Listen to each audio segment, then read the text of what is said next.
Pour travailler aux urgences pédiatriques, il ne suffit pas d'avoir le cœur sur la main, il faut aussi l'avoir bien accroché.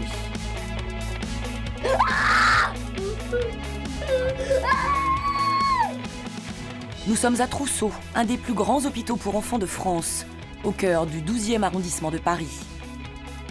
Ici, les urgences sont prises d'assaut. Bronchiolite, gastro-entérite, bras cassés, simples bobos, épidémies ou maladies graves, le personnel soignant est sur tous les fronts. Bonjour madame, vous êtes la maman? Je suis docteur Le Carpentier, je suis chef de garde.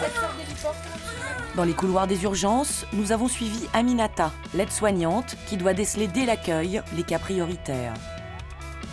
Pierre Michel, l'infirmier, qui a toujours un geste tendre pour ses petits patients. Et Thibaut, le médecin, qui n'arrête jamais.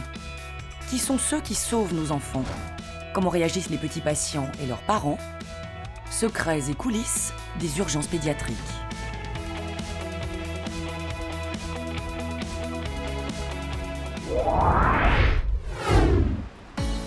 Hôpital Trousseau, à Paris. Il est 7 h du matin. Bon, allez, c'est parti. Aminata, l'aide-soignante, est prête à monter au front. C'est elle qui accueille les petits patients et leurs parents dès leur arrivée aux urgences. D'accord, vous avez rien donné comme médicament? Non, j'ai rien donné. C'est la première fois qu'elle vient chez nous? Elle s'est sentie mal, fatiguée, vertige. Elle s'appelle comment? Norma. Alors, qu'est-ce qui lui arrive à cette jeune fille? En fait, elle a une grosse bronchite, j'ai l'impression. Tout se passe ici, à l'accueil. On a le premier à arriver des enfants, on les voit en premier. Il y a les infirmières qui ont des questions, par exemple, est-ce que cet enfant, je le vois avant l'autre? Il faut arriver à prendre la priorité, en fait. Et la priorité ce matin, elle vient de tomber. J'avoue que je n'ai pas très bien suivi, là. Une brûlure. D'accord, une brûlure. Dans quelques minutes, un enfant gravement brûlé va arriver avec le SAMU. Aminata part l'accueillir. Bonjour. Et ouvrir la salle de déchocage, la salle où sont examinés les cas les plus sérieux.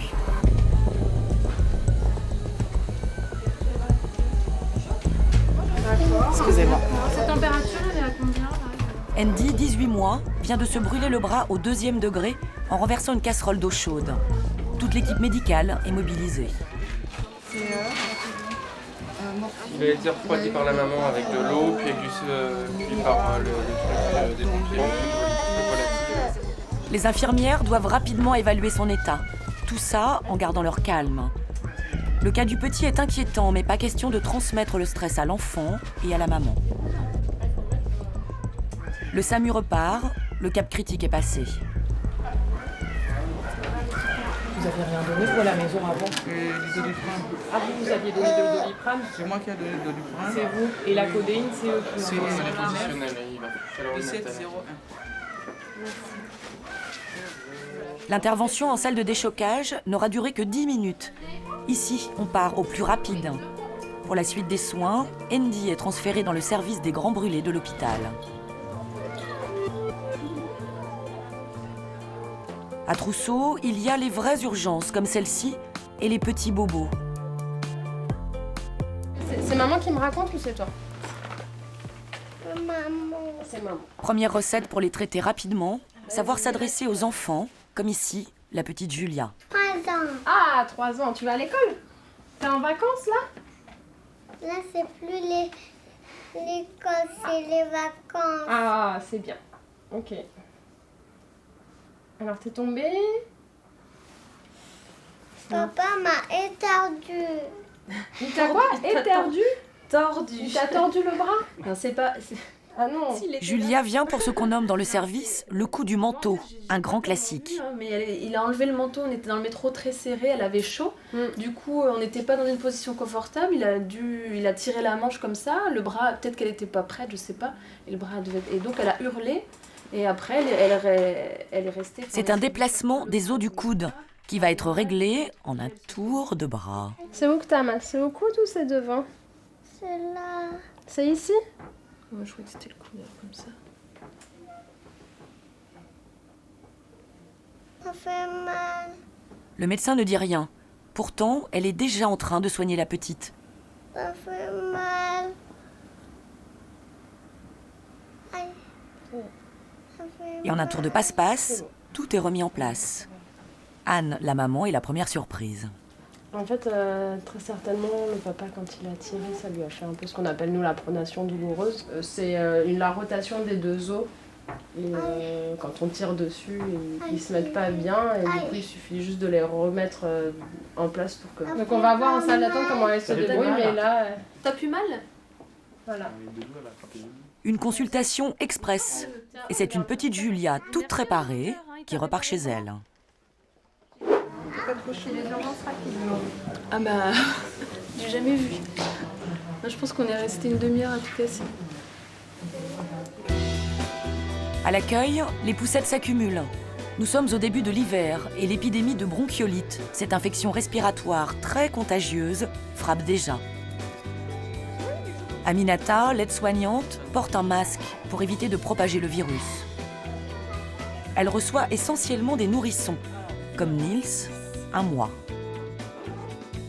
Mais en fait, j'ai appelé, je sais pas si c'est vous, j'ai eu le téléphone.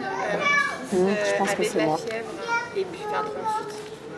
Et vous lui avez donné du Doliprane, mais votre médecin avait dit de ne pas donner de Et Doliprane. je l'ai appelé après le médecin. Mais c'est bien de donner du Doliprane, pour moi ça me va. Le bébé a une petite fièvre, rien d'inquiétant au premier abord. Pourtant, Aminata l'envoie en priorité auprès de Sylvia, l'infirmière. C'est Nils, hein? Nils. On se met tenue, chouchou. Sylvia suspecte une infection urinaire, une des causes les plus fréquentes des fièvres chez les bébés.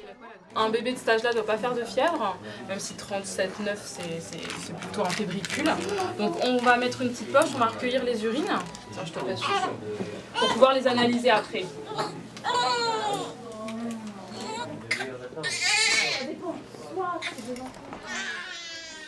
Pour ne pas être contaminé par un virus en salle d'attente, Nils est mis dans un box à l'écart en attendant un médecin.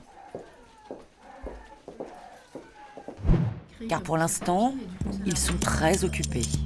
Elle est très bien, elle n'a pas vomi. Mais... Dans la salle de réunion, l'équipe de jeunes urgentistes qui a travaillé toute la nuit transmet les dossiers des petits malades aux médecins de jour. Les traits sont tirés. 3 aérosols, même plus, oui. Hein, et une radio pulmonaire qui était normale. Celui qui prend des notes, c'est Thibaut, 33 ans. Le pédiatre va travailler pendant 24 heures non-stop, de 8 heures ce matin à 8 heures le lendemain matin. Et un des patients qu'on lui a transmis, c'est Luc, 8 ans. Le petit garçon est épileptique. Bonjour Luc, donc, je suis le docteur Le Carpentier, je suis médecin des pédiatres. Alors, j'ai revu un peu l'histoire, mais je voudrais reprendre un petit peu avec vous, voir tous les éléments. Oh, vous embêtez pas là, je suis là, donc y a pas de souci. Donc, il est suivi par le docteur Mouta, c'est ça? Quand pour ces crises-là, c'est de trouver la bonne association. Et pareil, avec le temps, parfois, il y a des crises, il y a des accès. Bien sûr. Luc est arrivé dans la nuit aux urgences parce qu'il multiplie les convulsions. 10 secondes, et ici, ça dure 10 secondes. Beaucoup moins de... Oui, c'est Même pas une minute, quoi, d'accord. C'est vraiment un laps de temps. D'accord. Et quand il fait ces crises, c'est comme les crises qu'il faisait avant? C'est les mêmes. Alors, c'est quoi ces crises qu'il fait? Des cris, des tremblements, cris, comme tremblements. une peur, une terreur. D'accord. Et il bouge un bras ou une jambe, un peu comme ça? Là, il en fait. Voilà. Hop là, tiens, viens. T'inquiète pas. Voilà. D'accord, il fait ça. D'accord. Moi, je vois bien quand il trouve son médicament. Ah non! Et il finit toujours avec le cri ou pas? Non, pas forcément. Non, mais la perfusion. Ah non, oula, là. La perfusion? Non, c'est bon, là, c'est bon. L'épilepsie, c'est un trouble neurologique dont on connaît mal les causes et contre lequel les traitements ne sont pas toujours efficaces. La maman de Luc est impuissante face à la maladie de son fils. Il faut rechanger un peu, réadapter. J'aimerais bien qu'on trouve un traitement, déjà que ça calme au moins 6 à 8 mois déjà. Qu'on soit tranquille pendant 6 mois à 8 mois quand même. Et pour lui trouver un traitement adéquat, Thibaut va agir en concertation, au téléphone, avec le médecin traitant de Luc. Toutes les heures, là, depuis 7 heures ce matin, il en a fait 3, dont une devant moi, qui dure moins de 10 secondes, qui sont comme d'habitude. Voilà, j'ai pas modifié la dose d'érythropoïétine, je l'ai pas baissée, je l'ai renouvelée en fait. Voilà. Oui, voilà, c'est l'idée. On est d'accord, pas de dilantin. Voilà. Non. Oui, on verra, d'accord. Il va être hospitalisé? Oui, hospitalisé, donc a priori en neurologie, s'il n'y a pas de place, il ira dans un autre service de l'hôpital où il sera vu de toute façon par les neurologues. Voilà, c'est pas le souci qu'il soit en neuro ou dans un autre service. Dans le box d'à côté, Comment? Bonjour. Niels, le bébé venu pour une petite fièvre, va être examiné par Diana, l'interne.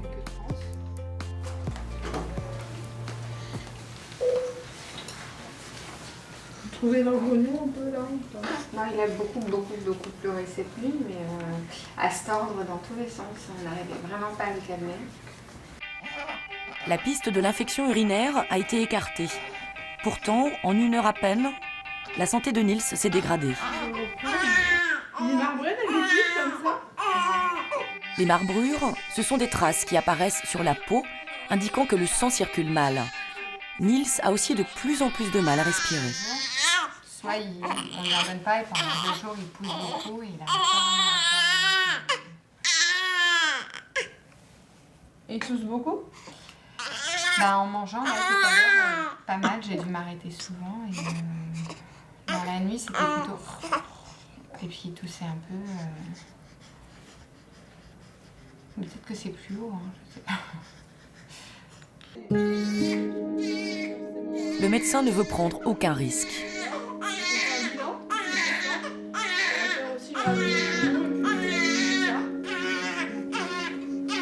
Ça met 2 heures après le résultat. Et il faut faire vite, car la fièvre chez les tout-petits peut monter très brusquement. Sur le tableau, Niels, au box 2, est passé en orange, la couleur des cas prioritaires. Au bureau des médecins, Thibaut a un sérieux problème. Il a beau faire le tour des services, il ne trouve aucune place pour hospitaliser Luc, le petit épileptique. Vous avez le numéro? En fait, t'as 0 place pour l'instant. Chérif, il est chez nous, je vais le transmettre au senior. Ouais, ça va, je suis aux portes et je veux savoir combien t'as de place et t'en auras pas ce soir.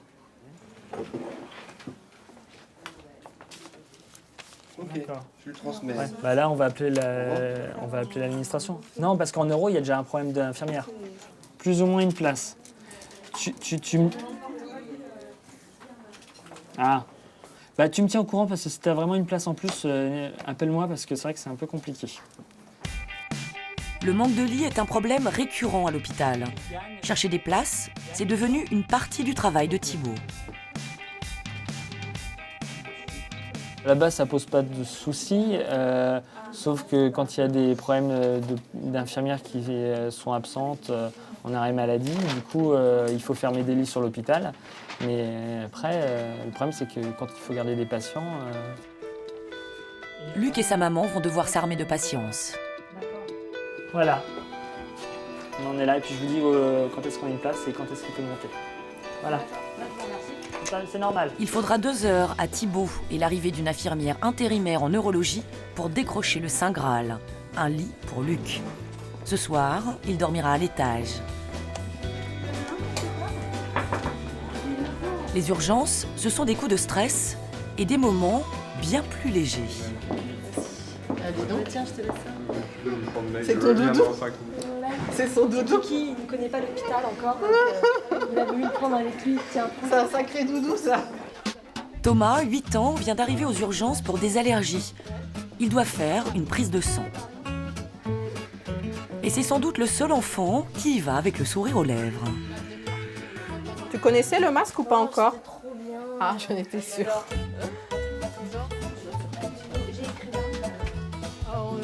Ce masque, Thomas l'a déjà eu lors d'un précédent passage.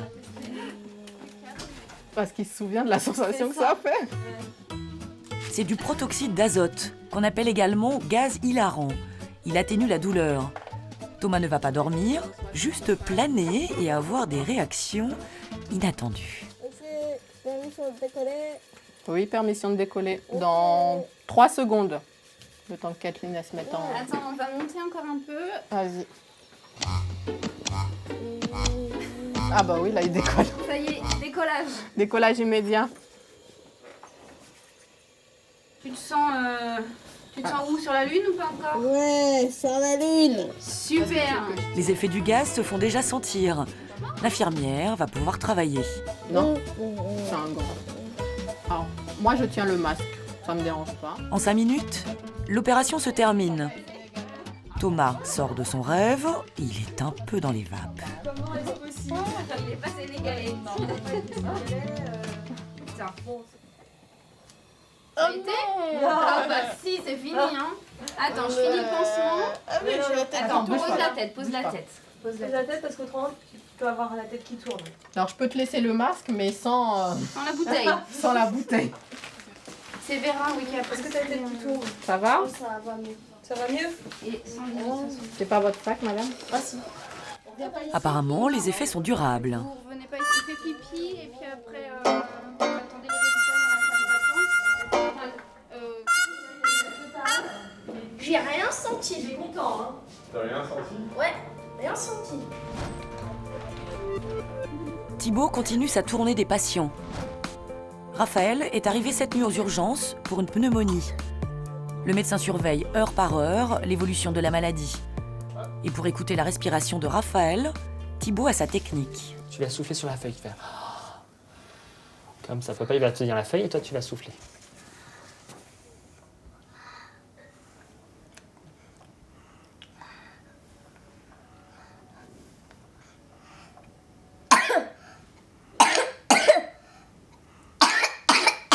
Ok, c'est mieux, mais on va voir. C'est pas sûr qu'il sorte ce soir. On va voir dans l'après-midi, mais c'est pas sûr parce qu'on va voir comment il est. D'accord ?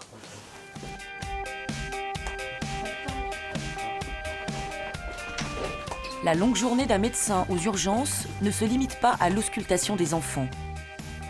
Il est 13h, et plutôt que d'aller manger, Thibaut s'attaque aux tâches administratives. Parmi ses activités réjouissantes, le codage qui permet de facturer chaque acte médical à la sécurité sociale. J'écris un numéro qui correspond à une pathologie. Par exemple, là, il a une pneumopathie, donc je code la pneumopathie. De plus, il a un problème neurologique, donc je code ce problème neurologique. Il avait de la fièvre, donc je code la fièvre. Il avait une otite, je code l'otite. Voilà. Si je n'avais codé que la pneumopathie, tous les autres codes que je n'ai pas mis, c'est de l'argent en moins pour l'hôpital. La sécurité sociale rembourse l'hôpital en fonction des codes attribués par les médecins pour chaque patient. Mais aux urgences, il y a certains actes qui sont plus difficiles à coder que d'autres. Je l'attrape par la queue, je la... Aurélien, 22 mois, est paniqué. Même le fameux gaz hilarant n'a aucun effet sur lui. Et tout ça à cause d'un drôle de mal, un cheveu étrangleur. Un cheveu très fin s'est enroulé autour de son orteil et en se resserrant, il a empêché le sang de circuler. Conséquence, il faudra bien désinfecter. Ouais, ça arrive, ça reste bien dans les draps, c'est souvent comme ça en fait. Ça arrive. Ouais, ça arrive. Ça peut arriver. Couper les cheveux. Non, non, il faut juste, bon c'est difficile, mais regardez les draps du petit. Quand vous allez rentrer, regardez s'il n'y a pas des cheveux, parce que les cheveux restent en fait. Cette pathologie, un peu ridicule et peu courante aux urgences, a pourtant un nom. Mais lequel ? Aurore, je veux juste savoir comment ça s'appelle quand les enfants ils ont un petit cheveu autour des orteils là. J'ai oublié le nom. Aussi, Toi aussi. D'accord, ça va nous revenir. Lucie ? Oui. Une question. Oui. Quand les enfants ils ont des cheveux au niveau des orteils, comment ça s'appelle ? Toi aussi. On va retrouver. C'est un nom très... Ouais, ça va revenir. C'est clair, Le syndrome du tourniquet, puisque c'est son nom, fait l'événement jusqu'en salle de pause. Une salade de fruits, ça ressemble à une salade de fruits, hein. Et au fait, le doigt de pied, Super bien comment elle a enlevé ça. et comme ça? Ouais. Alors comment c'est possible? Parce que quand tu m'as expliqué ça entre deux portes, j'ai pas tout compris. Des cheveux? En fait, exactement. Ils s'enroulent autour de leur taille. Et puis au début, c'est comme si tu avais, comment dire... deux plaies. Comme si tu avais... C'est pas trop serré au début, tu vois. Oui, mais bah, après, au ça début, commence à se serrer. Et puis résultat, ça fait deux petits boudins. Et puis les deux petits boudins, ça s'infecte. Et Ils deviennent bleus. Deviennent bleus et ça fait garrot. Avant quand même. Dans la pièce d'à côté, au bureau des médecins, le cas de Niels, le bébé atteint de fièvre, fait débat. Deux écoles. À droite, celles qui sont pour l'examen approfondi.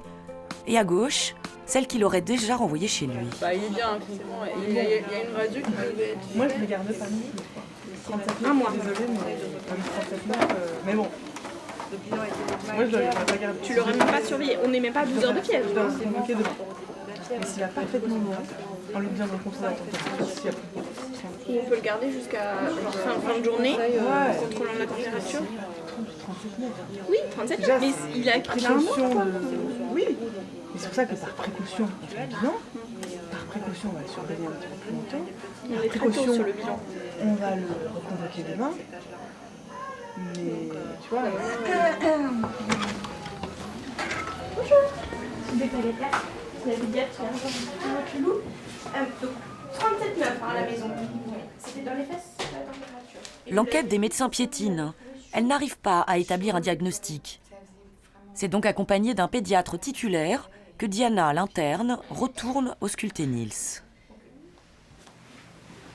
Il est moins marbré que tout à l'heure. Oui, c'est ce que j'ai ressenti. Bah oui, on te met tout nu, on n'est pas chic. Bonjour. Nils va mieux. Les résultats sont tombés. Sa radio des poumons, tout comme sa prise de sang, sont normaux.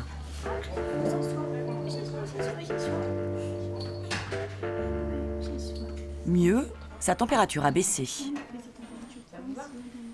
me va plus que 37,9. Ce qu'on va faire, c'est qu'on va recontrôler la prise de sang en début de soirée, à 12h de la fièvre, donc vers 21h30. Si d'ici là, il n'a pas eu de température, donc pas de fièvre, pas de plus de 38, et que la prise de sang est toujours très bien, vous rentrerez à la maison.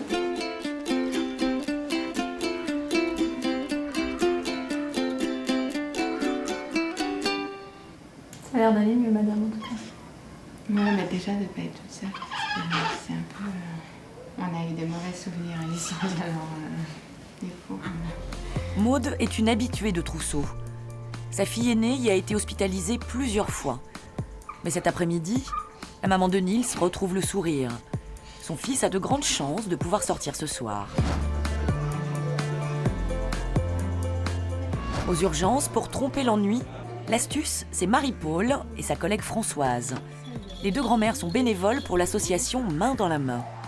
Une fois par semaine, elles organisent des jeux de société dans la salle d'attente.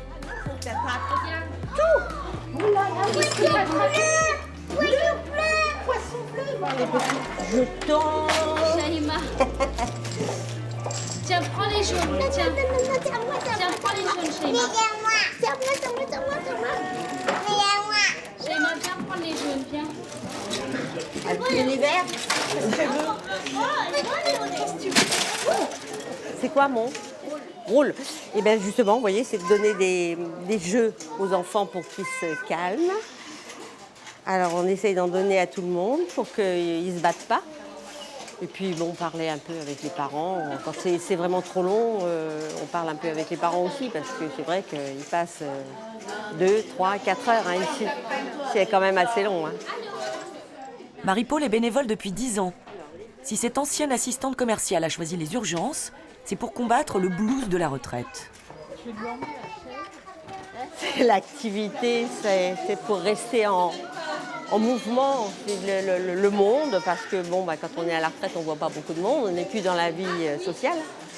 Et là, on voit des gens, on voit le service médical, on voit tout ça. Donc pour moi, c'est intéressant.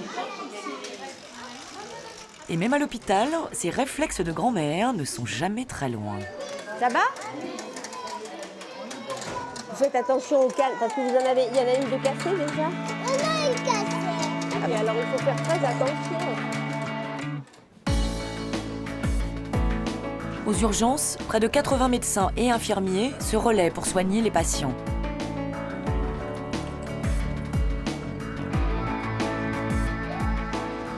Et alors qu'Aminata termine sa journée. Bon, je monte. Allez, bon week-end. Toi aussi? Pierre-Michel, l'infirmier de nuit, commence la sienne. Bienvenue dans l'antre.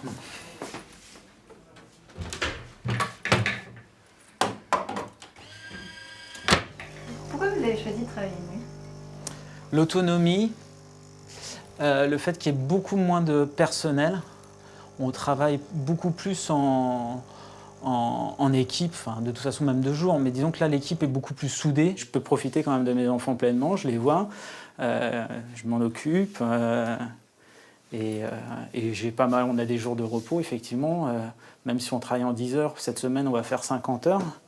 La semaine prochaine, ces petites semaines, on en fait 20. Donc, du coup, ça nous donne quand même du temps libre et permettre de faire des activités avec la famille.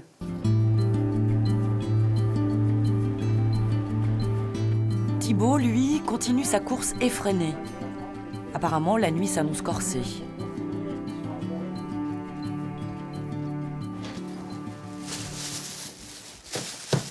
Prendre 1 minute pour prendre des forces avant de recommencer. Ça fait combien d'heures là, Thibaut, vous travaillez? Là, depuis 8 h ce matin, on a commencé à la garde avec 4 places qui restent au lit porte, plus de place en hospitalisation et a priori on a plus. J'ai encore des enfants hospitalisés et j'ai pas de place pour l'instant. On va refaire le point d'ici 1 heure. Donc voilà. C'est pas trop stressant? Un peu. C'est stressant, oui, en garde quand on est. Mais après, on aime ça aussi. Hein. Si c'était un stress paralysant, j'aurais arrêté et je ferais autre chose. Et justement, Thibaut va être servi en termes de stress. Venez. Un des 2 parents peut rester. Bonjour, messieurs, là, je suis docteur Le Carpentier, je suis chef de garde. Alors, ils parlent anglais, espagnol, les parents, mais il y a papy qui parle français. In English, but I'm not very good in English. So I'm the pediatrician. You can sit. Santiago a 19 mois. Il est originaire du Chili et passe des vacances en France, en famille. Mais sa première visite à Paris, elle est aux urgences de Trousseau. Il n'est pas allergique à des médicaments? Non, traduisez, je vais être sûr. Non, il n'a pas d'allergie. ¿Es alérgico a algún medicamento? Aliments? Pas d'allergie? Alimento? Non. Non. Il ne prend pas de médicaments de façon chronique? Tous les jours? ¿Toma algún medicamento de manera crónica? Et il n'a jamais fait d'asthme? ¿Ha tenido asma alguna vez? Le petit garçon souffre justement d'une crise d'asthme. Son état de santé est inquiétant. Mais Thibaut a à peine le temps de l'ausculter qu'un autre cas grave se présente en salle de déchocage. Bonjour madame, vous êtes la maman? Je suis le docteur Le Carpentier, je suis chef de garde. Cette petite fille n'a que 2 semaines et elle en est déjà à sa 2e bronchiolite. Elle consulte pour une gêne. Elle a été hospitalisée pour une bronchiolite, c'est ça, au lit porte? D'accord. Et là, elle s'est réencombrée, c'est ça? Elle a eu les lèvres bleues? Elle a eu les lèvres bleues, madame? Asseyez-vous, asseyez-vous. Je vous pose plein de questions, c'est pour savoir. Elle a eu les... Comment? Elle saigne du nez? Ça, c'est pas grave, ça. Ça, vous inquiétez pas. Thibaut est débordé. On a installé une autre en aérosol. Non. Pourquoi ils viennent tous en même temps? Vous pouvez se donner le mot? Non, mais là, c'est bien n'importe quoi, là. Autrement. C'est l'effervescence dans les couloirs. La salle d'attente ne désemplit pas. Thibaut doit gérer une 20aine d'enfants en même temps. Soit je vous fais sortir, soit je vous fais sortir maintenant. Sans compter les parents, impatients. En fait, c'est pas l'heure d'arriver. On essaie d'aller plus vite. Alors, on n'arrête pas. Il y a 3 médecins pour 150 passages. Donc, voilà. Mais on essaie d'aller au plus vite. Bonsoir, je suis le docteur Le Carpentier, je suis chef de garde. On va chercher un box.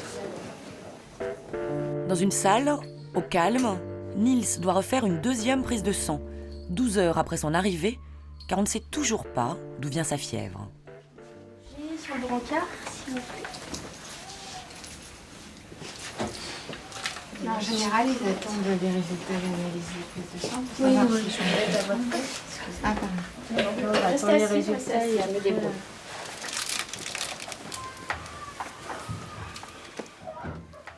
Un moment que Maude, sa maman, appréhende.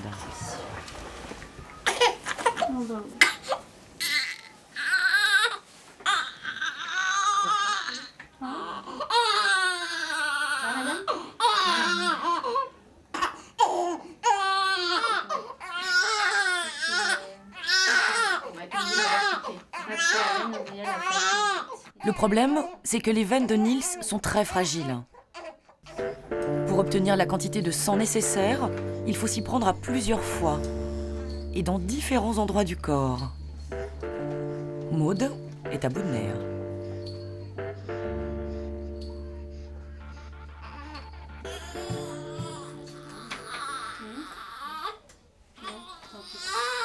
respire pas plus. Vous allez encore appliquer? Non, je vais arrêter. On va attendre qu'il se calme. Il avait été pris en accueil quand on est à l'accueil. Au bout de la 4e tentative, la prise de sang est réussie. Résultat, dans 2 heures.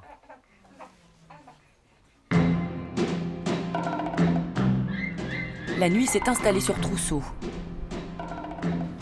Dans les couloirs, la tension retombe.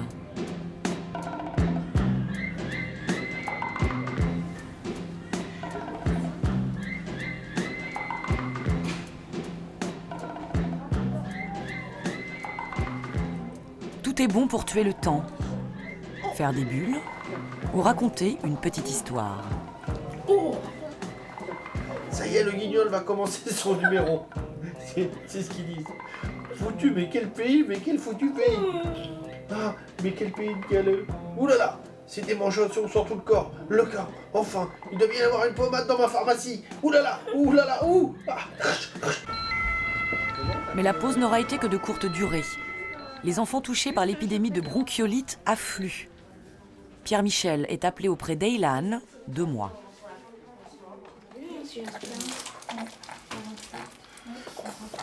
Ok bébé, on va te mettre tout en haut, petit bonhomme. Bah ouais, on va te nettoyer. Moi je le mettrais bien des chocs. On va s'installer juste en face, madame, parce qu'on sera plus adapté. C'est son taux d'oxygène dans le sang en fait, il a besoin d'oxygène parce qu'il respire pas assez bien. Ouais. Eilan respire mal. Il a besoin rapidement d'être mis sous oxygène dans la salle de déchocage, la salle la mieux appareillée des urgences.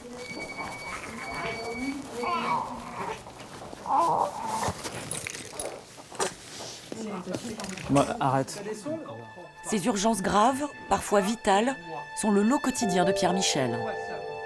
En 8 ans d'expérience, il a appris à garder la bonne distance.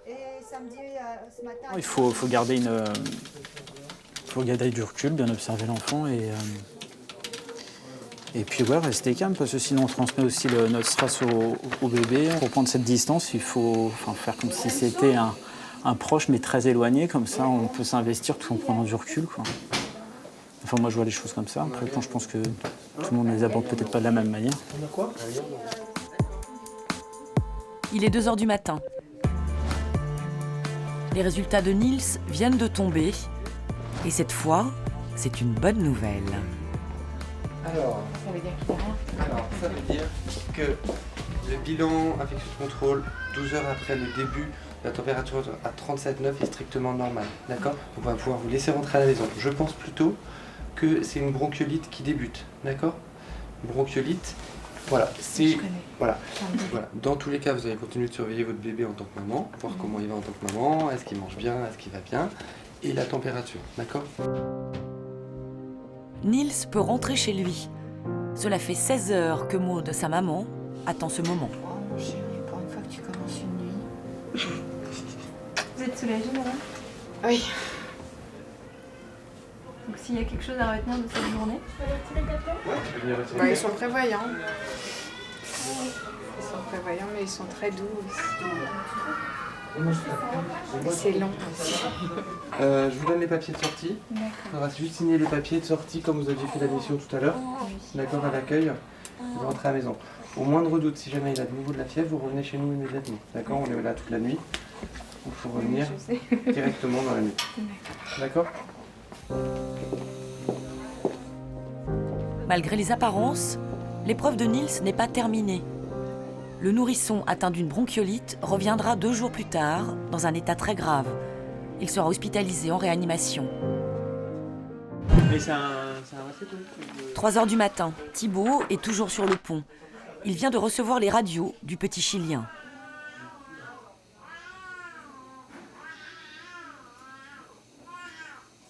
Bah, je suis désolé, mais s'il n'a pas un foyer pulmonaire, lui, je sais pas ce qu'il a. Hein.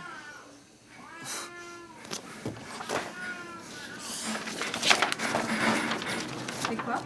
C'est pour le petit Santiago qui a, en plus de sa clé d'asthme, aussi une infection pulmonaire, comme je pensais. Ouais, exactement. Santiago. Donc Santiago, il a une pneumonie. Donc je le mets sous rocéphine, 1 gramme. Le cas de Santiago, arrivé aux urgences en début de nuit, se complique. Thibaut va l'annoncer aux parents. Elle est partie à la radio thorax, c'est super. Donc là, on va lui faire des aérosols, d'accord? D'accord. Voilà. Du coup, il va... Vous en pensez, il devrait rester ici ou pas? Ah, il reste hospitalisé, ça c'est sûr. Hein. Il sort pas de l'hôpital là. Là, il va pas bien là. Malgré l'urgence et la barrière de la langue, les parents de Santiago gardent leur calme.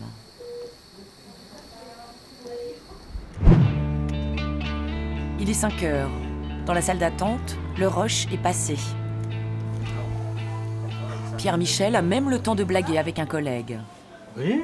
Vous n'êtes pas fatigué? Non, en forme. On a bon teint. Non, tout va bien. La nuit a été rude pour tout le monde.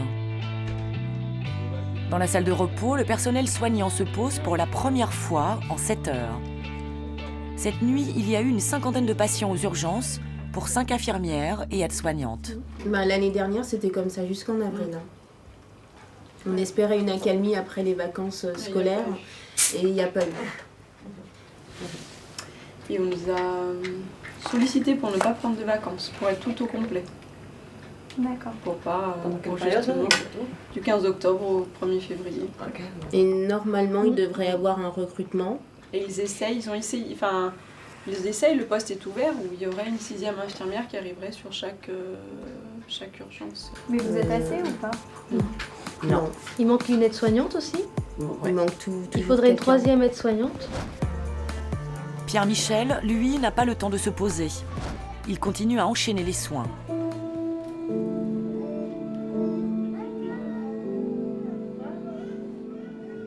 Ce petit de 2 ans que nous appellerons Alex est dans une situation critique. Oui, mais on lui avait pris la température. Oui, le train ici. D'accord. Et c'était combien la température? 47 derrière là. 37? Oui, derrière. Les médecins soupçonnent cette fois non pas une bronchiolite, mais une épiglottite, c'est-à-dire une laryngite aiguë qui bloque la respiration. Donc le risque, c'est qu'il y ait une obstruction des voies aériennes et qu'il ait du mal à respirer, puisqu'il a déjà, mais qu'il s'aggrave au niveau respiratoire. Et donc il faut qu'il fasse une fibroscopie pour regarder effectivement s'il y a une inflammation à ce niveau-là. Et puis, après, de toute façon, en attendant, on commence les antibiotiques. Et puis voilà, nous, on n'a pas les moyens, on n'a pas d'ORL sur place la nuit en fait. Le SAMU va donc venir chercher Alex et le transférer dans un autre hôpital pédiatrique, à Necker. L'interne de garde transmet le dossier. Un encombrement depuis vendredi avec une fièvre depuis samedi élevée 39-40 avec altération progressive de l'état général, anorexie totale ce soir. Dans la journée, il n'a rien mangé et il buvait. Il a refus même de l'eau avec hypersalivation et respiration bouche ouverte. Langue pendue. Autour de lui, Alex n'a que sa grand-mère. Et pour cause, sa maman est en train d'accoucher de son petit frère dans un autre hôpital.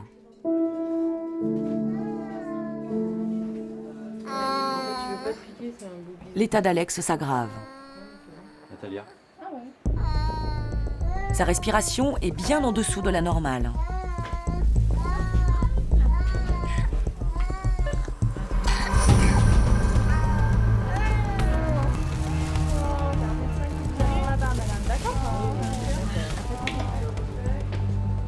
L'équipe se presse, il faut partir vite.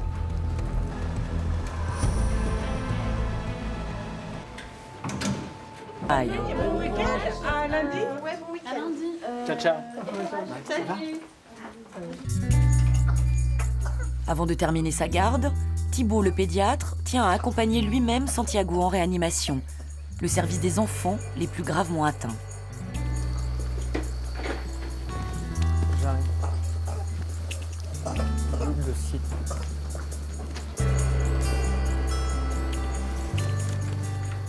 On va l'installer d'abord dans le service et après, il va être vu par les médecins et après vous rentrerez dans un second temps dans le service. Donc il ne faut pas que vous vous inquiétez.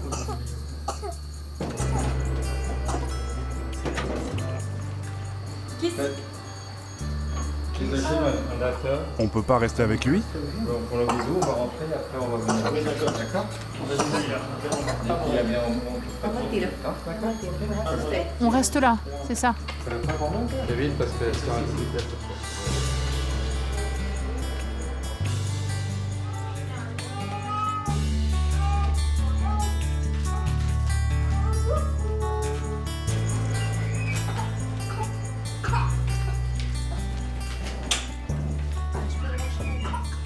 Santiago doit être séparé de ses parents.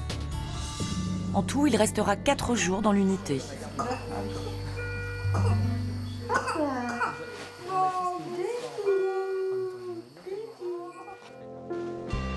Et une semaine plus tard, c'est un tout autre petit garçon que nous retrouvons dans les couloirs de l'hôpital. Quant à ses parents, ils se rappelleront longtemps leurs vacances parisiennes.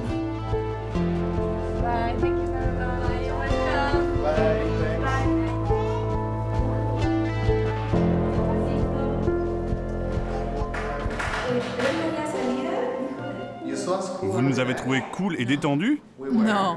Non, je pense pas. Le fait que mes beaux-parents, Mes parents, ses parents, soient là, c'est sûr que ça nous a aidés. Mais imaginez, c'était notre premier jour de vacances. Alors évidemment...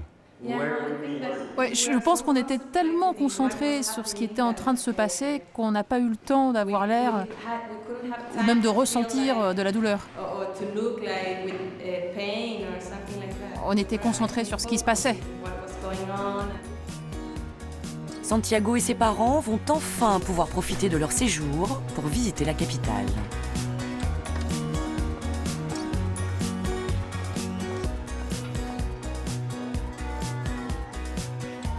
Le petit Alex a rejoint sa famille et son nouveau petit frère.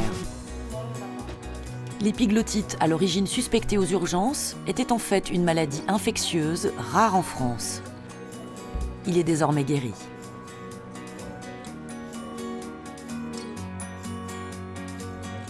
Quant à Nils, il est lui aussi rentré chez lui.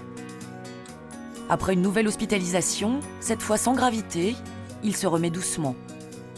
Sa maman a enfin retrouvé le sourire.